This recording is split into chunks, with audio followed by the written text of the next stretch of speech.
गिनती अध्याय 18। याजकों और लेवियों के सेवा कार्य।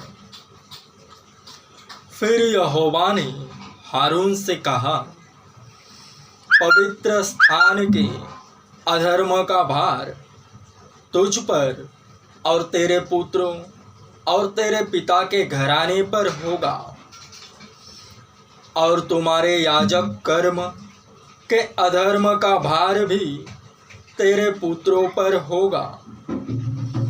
और लेवी का गोत्र अर्थात तेरे मूल पुरुष के गोत्र वाले जो तेरे भाई हैं, उनको भी अपने साथ ले आया कर, और वे तुझसे मिल जाए और तेरी सेवा टहल किया करे।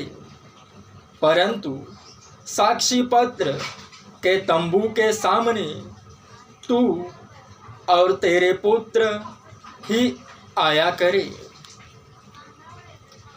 जो तुझे सौंपा गया है उसकी और सारे तंबू की भी वे रक्षा किया करे।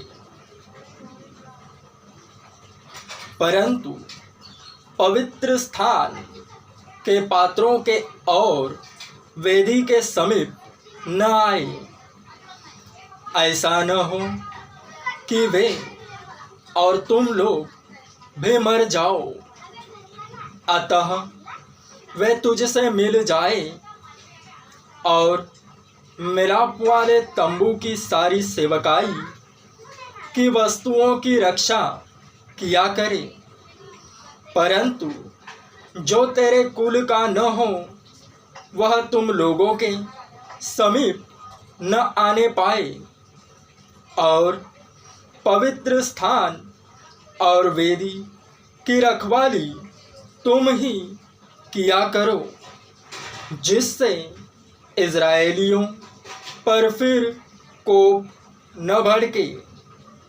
परंतु मैंने आप तुम्हारे लेवी भाइयों को इज़राइलियों के बीच से अलग कर लिया है, और वे मिलाप वाले तंबू की सेवा करने के लिए तुमको और यहोवा को सौंप दिए हैं।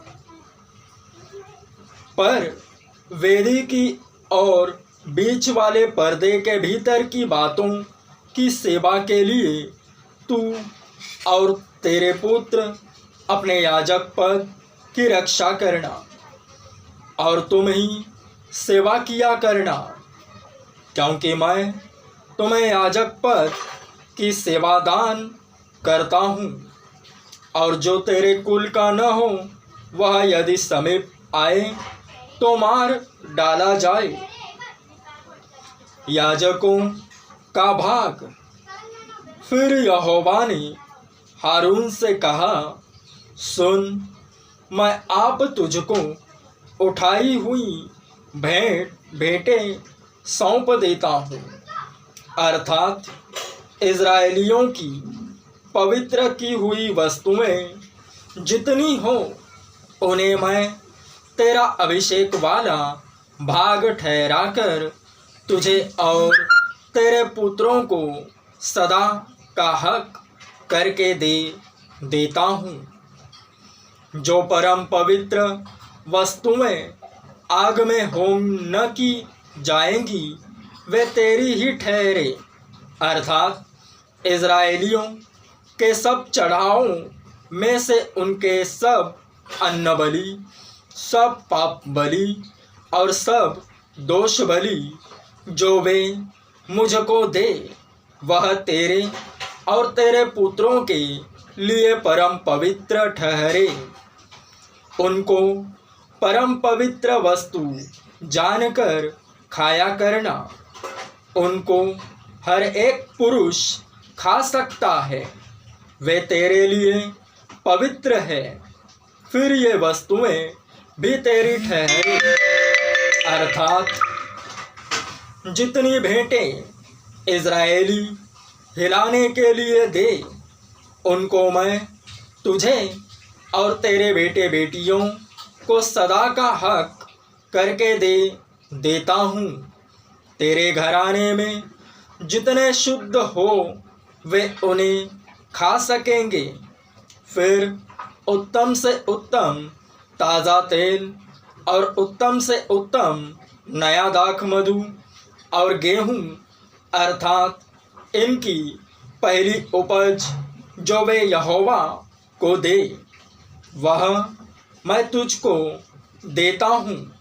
उनके देश के सब प्रकार की पहली उपज जो वे यहोवा के लिए ले आए, वह तेरी ही ठहरे। तेरे घराने में जितने शुद्ध हो वे उन्हें खा सकेंगे। इज़राइलियों में जो कुछ अर्पण किया जाए वह भी तेरा ही ठहरे। सब प्राणियों में से जितने अपनी अपनी माँ के पहिलौठे हों, जिन्हें लोग यहोवा के लिए चढ़ाए, चाहे मनुष्य के चाहे पशु के पहिलौठे हो, वे सब तेरे ही ठहरे। परंतु मनुष्यों और अशुद्ध पशुओं के पहिलौठों को दाम लेकर छोड़ देना, और जिन्हें छुड़ाना हो जब वे महीने भर के हो, तब उनके लिए अपने ठहराए हुए मोल के अनुसार अर्थात पवित्र स्थान के 20 गेरा के शेकेल के हिसाब से 5 शेकेल लेके उन्हें छोड़ना। पर गाय या भेड़ी या बकरी के पहिलौठों को न छोड़ना, वे तो पवित्र हैं। उनके लहू को वेदी पर छिड़क देना और उनकी चर्बी को हव्य करके जलाना, जिससे यहोवा के लिए सुखदायक सुगंध हो। परंतु उनका मांस तेरा ठहरे, और हिलाई हुई छाती और दाहिनी जांघ भी तेरी ही ठहरे। पवित्र वस्तुओं की जितनी भेंटें इज़राइली यहोवा को दे, उन सबों को मैं तुझे और तेरे बेटे बेटियों को सदा का हक करके देता हूँ। यह तो तेरे और तेरे वंश के लिए यहोवा की सदा के लिए नमक की अटल वाचा है। फिर यहोवा ने हारून से कहा, इज़राइलियों के देश में तेरा कोई भाग न होगा और न उनके बीच तेरा कोई अंश होगा। उनके बीच तेरा भाग और तेरा अंश मैं ही हूँ। लेवियों का भाग।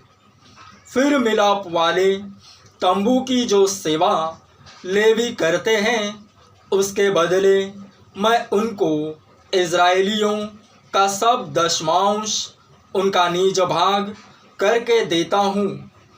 और भविष्य में इज़राइली मिलाप वाले तंबू के समीप न आए, ऐसा न हो कि उनके सिर पर पाप लगे और वे मर जाए। परंतु लेवी मिलाप वाले तंबू की सेवा किया करे और उनके अधर्म का भार वे ही उठाया करे। यह तुम्हारी पीढ़ियों में सदा की विधि ठहरे, और इज़राइलियों के बीच उनका कोई निज भाग न होगा, क्योंकि इज़राइली जो दशमांश यहोवा को उठाई हुई भेंट करके देंगे, उसे मैं लेवियों को निज भाग करके देता हूँ। इसीलिए मैंने उनके विषय में कहा है कि इज़राइलियों के बीच कोई भाग उनको न मिले। लेवियों का दशमांश।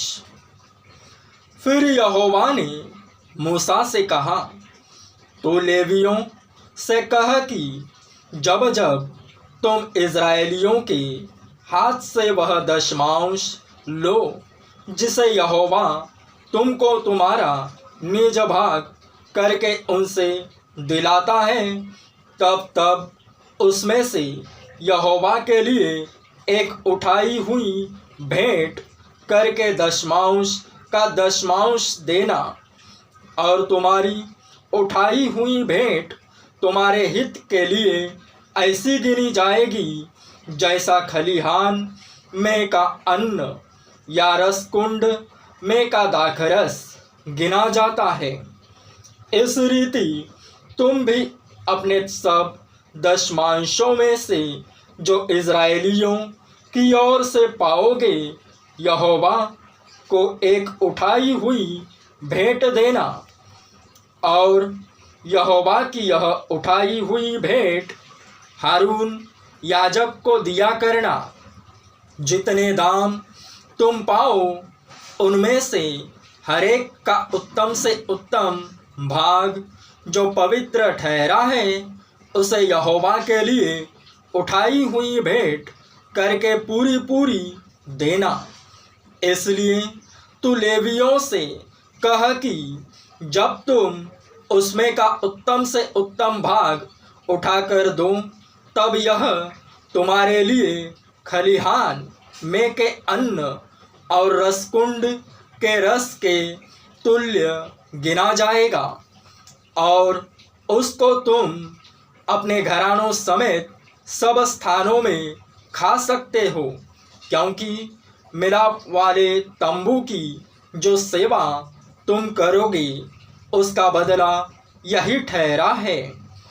और जब तुम उसका उत्तम से उत्तम भाग उठाकर दो, तब उसके कारण तुमको पाप न लगेगा, परंतु इज़राइलियों की पवित्र की हुई वस्तुओं को अपवित्र न करना, ऐसा न हो कि तुम मर जाओ।